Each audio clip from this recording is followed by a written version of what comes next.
नौजवान साथियों, मंच पर शहनशीन पर तशरीफ फरमा मेरे भाई जनाब तौसीफ आलम साहब, जो बहादुरगंज के मजलिस इत्तेहादुल मुस्लिमीन के उम्मीदवार हैं, मोहतरम जनाब राहत आलम साहब, ब्लॉक प्रेसिडेंट तेरागाछ,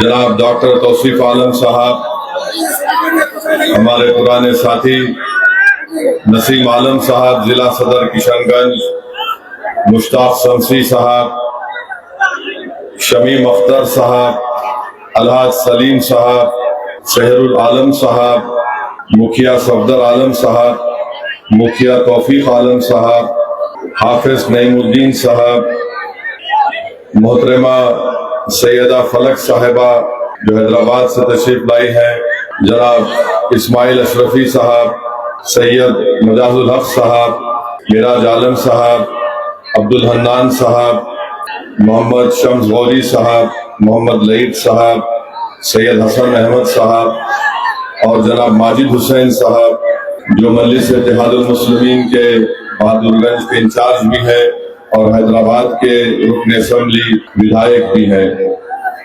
मैं सबसे पहले आप तमाम का बेहद शुक्रिया अदा करता हूं कि आप लोग इतनी बड़ी तादाद में यहाँ पर जनाब तौसीफ आलम साहब के इस इंतखाबी जलसे को कामयाब करने के सिलसिले में आगे तशरीफ लाए। मैं दिल की गहराइयों से हमारी इज्जतदार माँ और बहनों का भी शुक्रिया अदा करता हूँ जो एक बड़ी कसीर तादाद में आज यहाँ पर आई है। मैं उनका भी शुक्रिया अदा करता हूँ। मेरे अजीज दोस्तों और बुजुर्गों, आप जानते हैं कि पिछले 20 साल से बिहार की जनता ने नीतीश कुमार को मुख्यमंत्री बनने का मौका दिया। इस 20 साल में 2 मरतबा नीतीश कुमार अपनी पार्टी में कभी बीजेपी को साथ रखा तो कभी राजद को साथ रखकर तेजस्वी यादव को 2 मरतबा उप मुख्यमंत्री बनाया। और आप जानते हैं कि मजलिस 11 साल पहले जब यहाँ पर बिहार की सरजमीन पर आई तो हमने इस बात का आपसे वादा किया था कि हम बिहार के साथ हमारी सबसे बड़ी लड़ाई होगी, सीमांचल की जनता के इंसाफ की लड़ाई हम लड़ेंगे। आज 11 साल का एक लंबा सफर हमने तय किया। हमको कामयाबी भी मिली, हमको नाकामी भी मिली, मगर जब कामयाबी आपने और अल्लाह ने हमको दी तो हम गुरूर और तकब्बुर का शिकार नहीं हुए।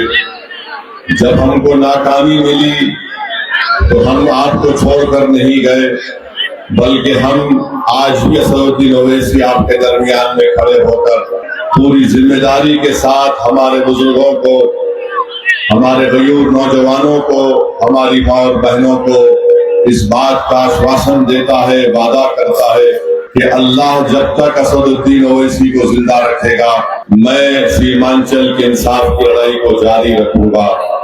कोई दुनिया की ताकत मुझे रोक नहीं सकती बिहार और सीमांचल आने के लिए। आपको ये बात बताना जरूरी समझता हूँ कि बीजेपी हो, राजद हो या कांग्रेस हो या लोजपा हो, इन सब का एक ही बात इनको कहना है कि ओवैसी यहाँ क्यों आता है। आखिर क्या वजह है कि असदुद्दीन ओवैसी 1500 किलोमीटर दूर से निकलकर सीमांचल की सरजमीन को आता है, बिहार को आता है। मैं उन तमाम पार्टीज को बताना चाहता हूं, चाहे वो भाजपा हो, जेडीयू हो, कांग्रेस हो, राजद हो या एलजेपी हो, आप जानते हैं, छोड़ दीजिए, छोड़ दो भाई साहब, 6 फुट 3 इंच का आदमी खड़ा है, देखो ना।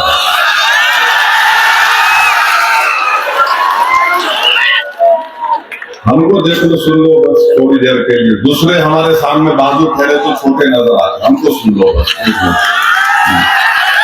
हम आपको बता रहे थे कि इन सबको इस बात की तकलीफ है कि असदुद्दीन ओवैसी यहाँ पर क्यों आता है।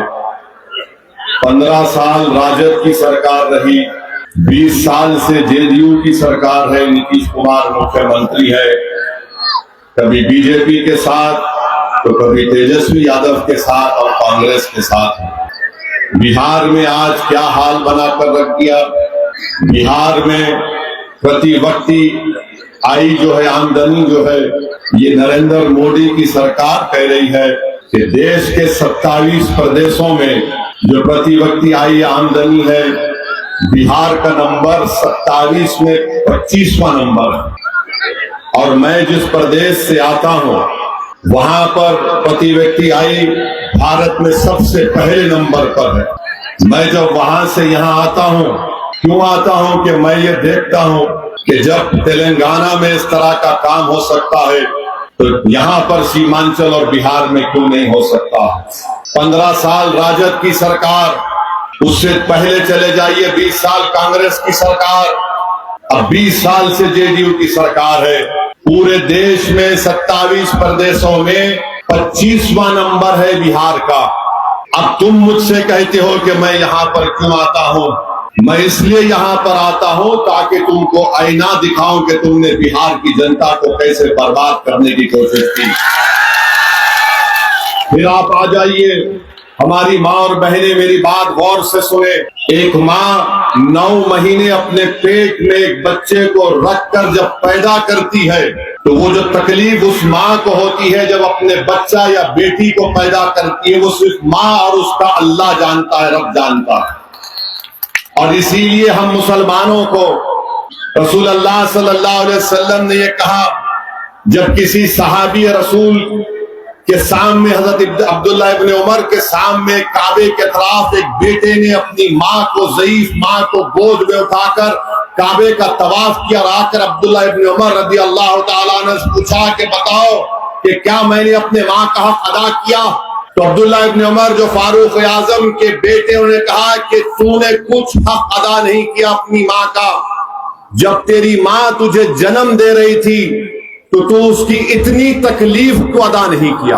और वो माँ को मैं बता रहा हूं, उन बेटों को बता रहा हूं, बिहार में जो शिशु मृत्यु दर है, यानी जब माँ अपने बच्चे को पैदा करती है, भारत के 29 प्रदेशों में 27वां नंबर है बिहार का। सबसे ज्यादा बच्चे मर जाते हैं माँ के पेट से पैदा होने के बाद। और ये तमाम राजद हो, कांग्रेस हो, लोजपा हो, बीजेपी हो, अब एक नई पार्टी आई, सब बोल रहे हो वैसी क्यों आया रे, इसका जिम्मेदार कौन है बताओ। फिर आप जानते हैं कि स्टंटेड बोलते हैं, यानी उसको हिंदी में बोलते हैं अविकसित बच्चे। क्या नंबर है बिहार का? 29 प्रदेशों में 27वां नंबर है।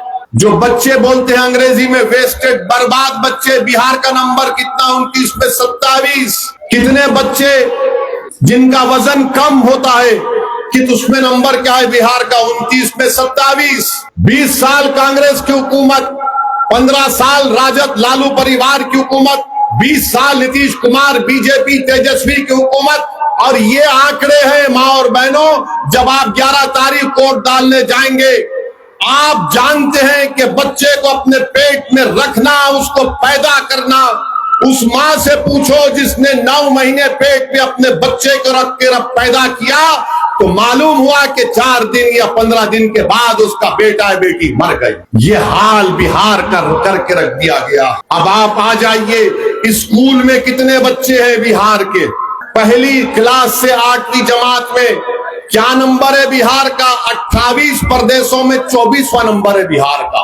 और देश के प्रधानमंत्री नरेंद्र मोदी आकर लंबी लंबी फेंकते हैं कि भाइयों बहनों हम सुनहरा बिहार बना देंगे। तेजस्वी कहते हैं कि नया बिहार बनाएंगे। अरे 28 में 24वां नंबर बिहार का है। जो बच्चे स्कूल में फर्स्ट क्लास से 8वीं क्लास में जाते हैं, कितने बच्चे स्कूल छोड़ देते हैं बिहार में? उनका नंबर क्या है? 28 में 24वां नंबर है बिहार का। अटेंडेंस कितने बच्चे स्कूल को जाते 6 और 13 साल में? बिहार का नंबर 17 है 27 में से। कितने बच्चे स्कूल को जाते हैं 18 और 23 साल में? सबसे कम बिहार का। और ये तमाम के तमाम हमको ही गाली देते हो, ऐसी क्यों आता है, ये आता है। अब आप ये बताइए आपको जानकर तकलीफ होगी कि बिहार में सिर्फ 9% घर में पानी की पाइपलाइन से पानी आता है।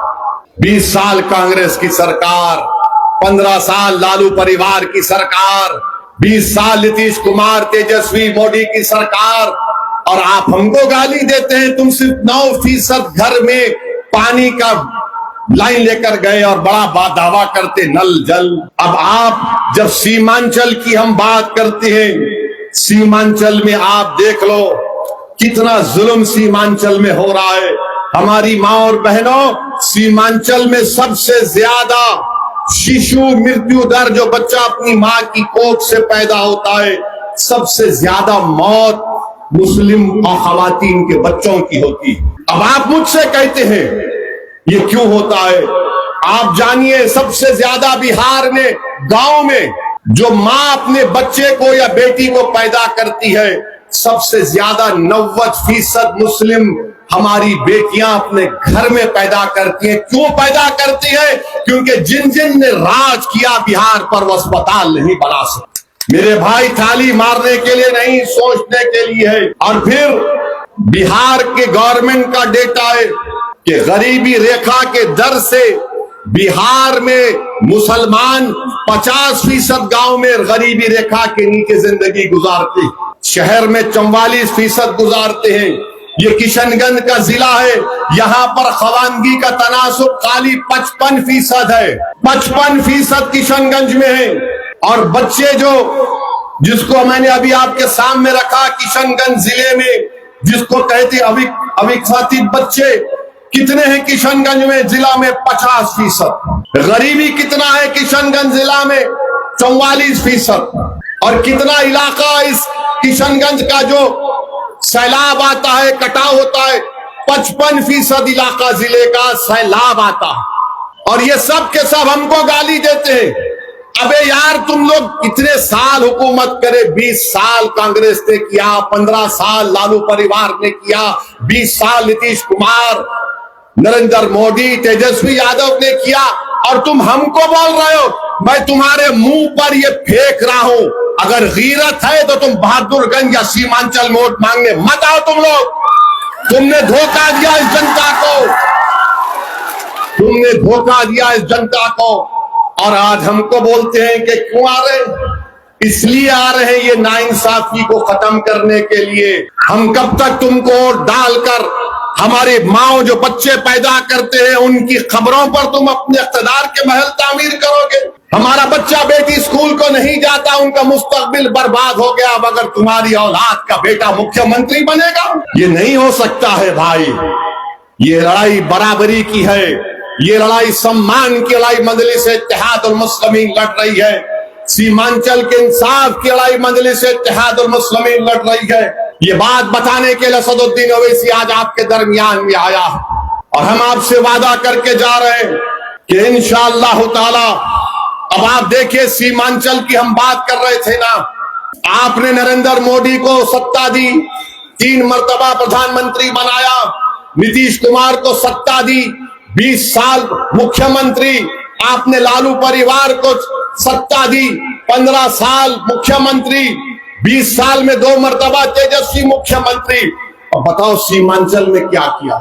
सीमांचल में क्या किया और पटना में क्या किया? आप देख लो, पटना में एम्स है, पटना में IIT है, NIT है, NIFT है, NLU है, PMCH है, NMCH है, राजगीर और गया में IIM है, सेंट्रल यूनिवर्सिटी है, नालंदा यूनिवर्सिटी है, बिहार पुलिस एकेडमी है। और सीमांचल में क्या है? एक किशनगंज में अलीगढ़ मुस्लिम यूनिवर्सिटी का टीन और एस्बेस्टस के शेड पर चलने वाला एक सेंटर है। यानी जो कुछ होगा उधर होगा। और पटना से सीमांचल की दूरी 300 किलोमीटर की है। दिल्ली और पटना में बैठने वालों, इख्तिदार पर बैठकर सीमांचल की जनता से जुल्म करने वालों, तुम इतना सब बना दिए पटना राजगीर में, तो सीमांचल ये इंसानों की बस्ती है। यहाँ पर हिंदू भी है, मुसलमान भी है, दलित भी है, सब है यहाँ पर। आखिर क्यों तुमको सीमांचल से इतनी नफरत है? बताओ क्यों तुमको नफरत है? इतना सब तुमने बना दिया, क्या क्या बना दिया तुमने पटना में? मोदी को 3 मर्तबा प्रधानमंत्री बनाया, तो मोदी का दिल अटका हुआ रहता अहमदाबाद में। लालू परिवार को मुख्यमंत्री बनाया तो उनका दिल अटका हुआ है एक ही बेटे में। नीतीश कुमार को मुख्यमंत्री बनाया तो उनका दिल अटका हुआ है राजगीर में। अब बताइए क्या होगा सीमांचल का फिर। और फिर बीजेपी क्या बोलती है, सीमांचल में घुसपैठी है, सीमांचल में घुसपैठी है। हमारे शेरशाहवादी भाइयों को कहते हैं, वो उनका एक मिनिस्टर आकर कहा बढ़िया बढ़िया लोगों को घुसपैठी कह दिया। नरेंद्र मोदी की सरकार के मंत्री शेरशाहवादी बढ़िया जबान बोलते हैं मगर बढ़िया इंसान भी है वो। तुम इस तरह की इल्जाम सीमांचल की जनता पर नहीं लगा सकते। घुसपैठी, अरे घुसपैठी आ रहा तो मैं गृह मंत्री हूं देश का या तौसीफ आलम प्रधानमंत्री है देश का। तुम्हारी नाक के नीचे अगर कोई आ रहा है तो तुमको इस्तीफा देना पड़ेगा। तुम सीमांचल की जनता पर इस तरह का इल्जाम नहीं लगा सकते। तुम सीमांचल में क्यों नहीं काम करवाया बताओ। इतना सब तुमने पटना राजगीर में खोल दिया, सीमांचल में क्या खोला तो बोलेंगे एयरपोर्ट खोला। अबे वो लड़ के खोलना पड़ा। अब हमारे भाषण के बाद लोग बोलेंगे वैसी तू क्या करेगा। मेरे भाई मैं तुमको कह रहा हूं सीमांचल चांद पर नहीं है, सीमांचल बिहार में है। और हम ये करना चाहते हैं कि सीमांचल में एक फास्ट ट्रैक एक ट्रेन चले दिल्ली सीमांचल से। किसको नहीं आ रहा आवाज? हमारी आवाज नहीं आ रही है, फोन पे नहीं आ रही है ना। अब कोई फोन नहीं लगेगा, आप सिर्फ कनेक्शन ओवैसी से पैदा हो गया, कोई फोन नहीं लगेगा। अब कोई लगा, खाली हमारी आवाज चलेगी। तो ट्रेन चलना चाहिए दिल्ली सीमांचल, एक रेल लिंक चाहिए। और दिल्ली पटना किशनगंज अरारिया वंदे भारत चलना चाहिए। अच्छा फैक्ट्री क्यों नहीं लगती? हम ये मुतालबा करेंगे, हम करवाएंगे NH31 NH57 पे फैक्ट्री लगे और लगाएंगे इंशाअल्लाह ताला। और हम सीमांचल में सुनो, सीमांचल में 100 से ज्यादा कम्युनिटी क्लिनिक का मुतालबा करेंगे और बनाएंगे इंशाअल्लाह ताला। जहां पर डॉक्टर दवा नहीं है इंतजाम करेंगे, सरकार में आएंगे, सरकार को दबाएंगे, इलाज करेंगे सरकार का, ताकि सीमांचल की जो गरीबी का खात्मा हो सके इंशाअल्लाह ताला। और फिर हम लड़ेंगे 3000 करोड़ रुपए लेकर कोसी का जो वो नदी का एम्बैंकमेंट है उसको मजबूत किया जाएगा। एक आजकल फोन में ऐप मालूम ना, उस ऐप के जरिए से अगर सैलाब आ रहा तो इत्तला देने का इंतजाम मजलिस करवाएगी। और फिर खरीदी का सेंटर किशनगंज और अरारिया में खोला जाएगा इंशाअल्लाह। ये छोटा प्लान है हमारा सीमांचल का। अब आ जाइए किशनगंज का, वरना प्रोफेसर साहब बोलेंगे बहादुरगंज के बारे में नहीं बताया। ये प्रोफेसर साहब ये तो बताओ कि तुम तो यार जहां बोलो तुम प्लेटफॉर्म पे उतर जाते। कभी तुम एनसीपी में थे, उतरे जेडीयू में चले गए, जेडीयू छोड़े तो जन अधिकार, जन अधिकार से निकले जन स्वराज, अब आप कांग्रेस में आ गए। वाह, माने इतना आसान है आपके लिए। आप तो आप पार्टी ऐसा बदल रहे, ऐसा कोई जुमे के दिन इतर लगा के कपड़ा पहनता फिर जाकर नया कपड़ा पहन लेता। तो अब बहादुरगंज के लिए क्या किया जाएगा? मैं तौसीफ आलम साहब यहाँ आएंगे, मैं तौसीफ आलम साहब की मौजूदगी में कह रहा हूं 27 किलोमीटर जो बहादुरगंज और टेरागाछ की रोड है, तौसीफ साहब ये जनता आपको, मुझे यकीन है कि बहादुरगंज की जनता आपको हजारों की मेजॉरिटी से अक्सरियत से कामयाब करने वाली है इंशाअल्लाह। आपको ये रोड बनाना पड़ेगा तौसीफ साहब। अगर आप बोलेंगे असद साहब आ जाइए हम चक्का जाम करेंगे, असदुद्दीन ओवैसी तुम्हारे साथ आके बैठ जाएगा, बंद कर देगा पूरा सीमांचल को। ये रोड बनना चाहिए 27 किलोमीटर का। तौसीफ साहब कंकी नदी पर मटियारी घाट पर एक मुस्तकिल पुल बनना चाहिए। हमारे बच्चों को स्कूल जाना है, नदी पार करना बड़ा दुश्वार हो चुका है तौसीफ भाई। हमारे तालीमी तिजारती सरगर्मियों का आगाज हो जाएगा। और तीसरी बात यह है कि बहादुरगंज टेरागाछ में, मटियारी घाट, सोया घाट में ये पुल का तो हम बोल दिए, नदी के किनारों पर तौसीफ पख्ता कार्य हिफाजती बंद की तामीर का काम होना चाहिए इंशाअल्लाह। ये लड़ेंगे हम और ये काम कराएंगे। हेल्थ सेंटर बहादुरगंज और टेराघाट में डॉक्टर और दवा नहीं है। जो डॉक्टर को नौकरी है और आ नहीं रहा है, मेरे पास बहुत बड़ी दवा है, याद रखो। इसका नाम तौसीफ आलम है। आना पड़ेगा, बैठ के गरीबों का इलाज करना पड़ेगा। और हम आपको बताना ये भी चाह रहे हैं कि बीजेपी और जेडीयू क्या क्या उन्होंने नहीं किया, कितना बर्बाद कर दिया देश को, किस तरह से नफरत को आम कर दिया। आपको ये बात समझना है कि आज लोजपा का कैंडिडेट यहां पर है। बताओ, वक्फ का कानून इन्होंने बना दिया और ऐसा वक्फ का कानून बनाया कि मस्जिद, दरगाह, खानका, कब्रिस्तान सबको भाजपा और जेडीयू छीन सकता है। उस पार्लियामेंट में अगर कोई खड़े होकर मोदी की आंख में आंख डालकर कहा कि मोदी, ये कानून के जरिए तुम्हारी मस्जिद, दरगाह और खानका को छीनना चाहते हैं, हम तुम्हारे कानून को गलत मानते हैं, संविधान के खिलाफ मानते, उसको हमने फाड़ दिया, देश ने देखा उसको। और फिर हमने कमेटी बनाई गई। उस कमेटी में हमने 128 पेजेस की मुखालिफत में रिपोर्ट दी। उस कानून के कोई मेंबर नहीं दिया, हम दिए 128 पेजेस की। 45 तरमीमात थे, उसको रिपोर्ट में लिख कर दिया। कभी इंटरनेट पर जाकर देखो, पढ़ो उसको। सुप्रीम कोर्ट को हम गए हमारे नाम से। आज भी हमारी लड़ाई जारी है। मेरे अजीज दोस्तों और बुजुर्गों, बीजेपी, नीतीश कुमार ये 20 साल में बिहार को और सीमांचल को बर्बाद करके और नाइंसाफी करके यहां की जनता को परेशान कर रहे हैं। इनके पास कुछ नहीं है। अमित शाह के सीमांचल में बोलेंगे घुसपैठी, घुसपैठी, घुसपैठी। इलेक्शन कमीशन ने 65 लाख नाम निकाले तो सीमांचल में सिर्फ 2 घुसपैठी निकले, और वो भी अल्पसंख्यक समाज के नहीं है, 2 निकले। और बीजेपी वाले बोलते ओवैसी घुसपैठी है, ओवैसी घुसपैठियों को ला रहा है। सुनो, शेर चूहों का इलाज नहीं करता, बड़े बड़ों का इलाज करता है। आप बताइए क्या क्या हो रहा है देश में। अब आ जाइए, हमको राजद है।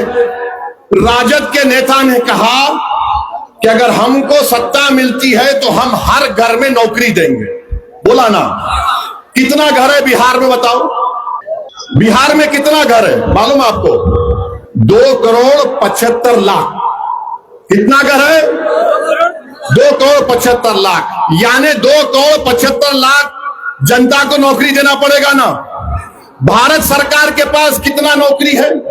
भारत सरकार के पास कितना गवर्नमेंट में नौकर है मालूम आपको? पूरा भारत सरकार के पास 55 मंत्रालय हैं।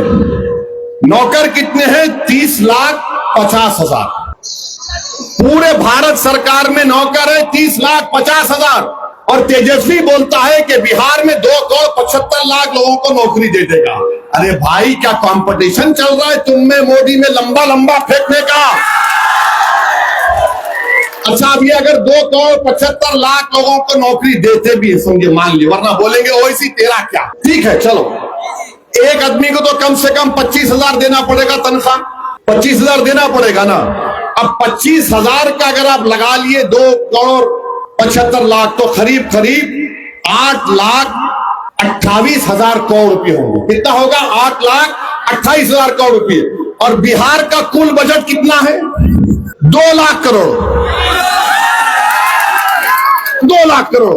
तो मालूम हुआ कि ये बोल रहे हैं कि मोदी फेंक सकते हैं तो मैं उनसे आगे फेंकूंगा। पर याद रखो तेजस्वी, सीमांचल की जनता बड़ी बाशऊर है, इतनी भोली भाली नहीं है। ये गरीब जरूर है मगर झूठे को और सच्चे को पहचानने वाले हैं। आप बताइए बिहार का बजट 2 लाख करोड़। अगर 2,75,000 लोगों को नौकरी मिलेगी, 2,75,00,000, 2 करोड़, तो उसका बजट होगा 8,28,000 करोड़ रुपए। क्यों ऐसा बोलते मेरे भाई? और तुम हमारे विधायक को बोलते ये पढ़ा लिखा नहीं है। ये सबसे काबिल आदमी है, ये सबसे ईमानदार आदमी है। ये जिस पार्टी में रहा उसका वफादार बनकर रहा और हमने इनका नाम कब ऐलान किया? चुनाव से पहले नहीं, 4 महीने पहले अप्रैल में आकर किया था बहादुरगंज में कि तौसीफ आलम मजलिस का उम्मीदवार होगा। मेरे अजीज दोस्तों और बुजुर्गों, तो ये जो कंपटीशन हो रहा है लोगों को बेवकूफ बनाने का, इसमें आप मत पड़िए। जो हमने आपके सामने रखा सीमांचल के लिए, ये चीजें हम हासिल कर सकते हैं। और जो लोग गठबंधन की बात कर रहे हैं, मैं उनसे पूछना चाह रहा हूं कि तुमने गठबंधन में मल्ला वीआईपी पार्टी को लिया, तुमने गठबंधन में मल्ला वीआईपी पार्टी को लिया, और उसने इलेक्शन से पहले तेजस्वी के बाजू बैठकर कह दिया कि हम उप मुख्यमंत्री होंगे, मल्ला का बेटा उप मुख्यमंत्री होगा। मैं सलाम करता हूं मल्ला बरादरी को, जो बिहार में 3 और 3.5% के दरमियान में है। मैं 17% हमारे भाई बहनों से, अल्पसंख्यक समाज से पूछना चाह रहा हूं, मेरे भाई तुम कब अपनी जबान को खोलोगे? तुम कब तक सिर्फ असदुद्दीन ओवैसी को गाली दोगे? तुम कब तक मजलिस को बदनाम करने की कोशिश करोगे? याद रखो, मजलिस सीमांचल के घर घर में पहुंच चुकी है। मजलिस सीमांचल के नौजवानों, बुजुर्गों के और मां और बहनों की दुआओं में शामिल हो चुकी है। तुम्हारी गाली और तुम्हारी झूठ से फर्क पड़ने वाला नहीं है। इस सरजमीन पर इनकलाब लिखा जा चुका है और इनकलाब आएगा इंशाअल्लाह ताला। तुमने मजलूमों को दबाया, अब वही गरीब का बच्चा खड़ा होकर इंशाअल्लाह ताला क़यादत करेगा। मैं बहादुरगंज 13 गांच में खड़े होकर कह रहा हूं, क्या तुमको तौसीफ आलम के बाप का नाम मालूम है? क्या तुमको तौसीफ आलम के वालिद का नाम मालूम है? अब मैं तुमसे कह रहा हूं, जब एक मल्ला का बेटा उप मुख्यमंत्री बन सकता है, तो क्या जमशेद आलम का बेटा मुख्यमंत्री नहीं बन सकता? क्या आदम का बेटा मुख्यमंत्री नहीं बन सकता? क्या मोहम्मद का बेटा मुख्यमंत्री नहीं बन सकता? क्या अबू बकर का बेटा, उस्मान का बेटा, उमर का बेटा, अली का बेटा मुख्यमंत्री नहीं बन सकता? क्या फातिमा का बेटा मुख्यमंत्री नहीं बन सकता? बन सकता है, मगर शर्त यह है कि आपको इत्तेहाद को मजबूत करना पड़ेगा। अगर आप ये डर डर कर सोचते रहेंगे कैसा अगर होगा, मेरे भाई, हम आपके ख्वाबों को पूरा करेंगे इंशाअल्लाह ताला। अल्लाह हमारे साथ देगा और अल्लाह हमको कामयाब और कामरान करेगा। लोग ये बोलते हो वैसे तुम यहाँ क्यों आए?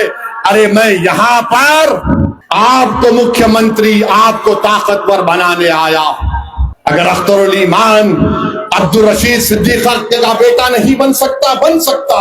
जब 3.5% वाला कहता है कि मल्ला का बेटा बनेगा, तो 17% का हर नौजवान, हर माँ बोलेगी मेरे बेटे को क्यों नहीं बन सकता? मेरा बेटा भी बन सकता है, मेरी बेटी भी बन सकती है। अब ये हम जब बात करते हैं तो इन सबको पेट में दर्द शुरू हो जाता है। ये क्या बात कर रहा है? बराबर हिस्सेदारी की बात होगी, सम्मान की बात होगी। तो आपसे अपील करने आए हैं कि 11 तारीख के दिन बहादुरगंज में हम आपसे गुजारिश कर रहे हैं कि अपना एक वोट बहादुरगंज के विकास के लिए, सीमांचल के इंसाफ के लिए और सामाजिक न्याय बिहार में हासिल करने के लिए हम आपसे अपील कर रहे हैं कि आप मजलिस इत्तेहादुल मुस्लिमीन के उम्मीदवार को कामयाब करें।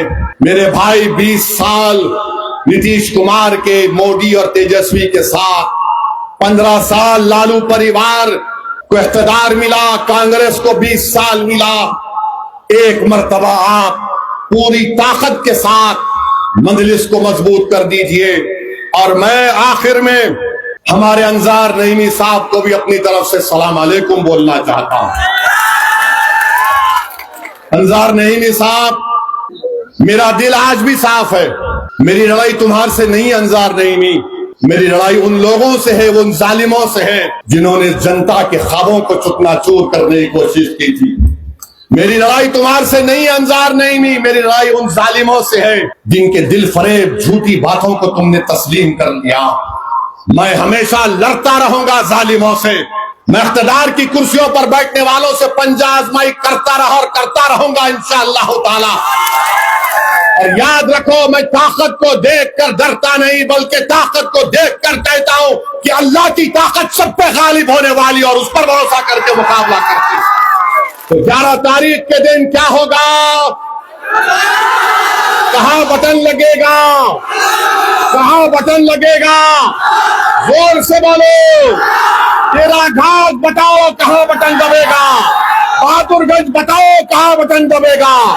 सीमांचल बताओ कहां बटन दबेगा? हमारा इत्तेहाद, हमारा इत्तेहाद। सीमांचल जिंदाबाद, सीमांचल जिंदाबाद। सलाम अलैकुम।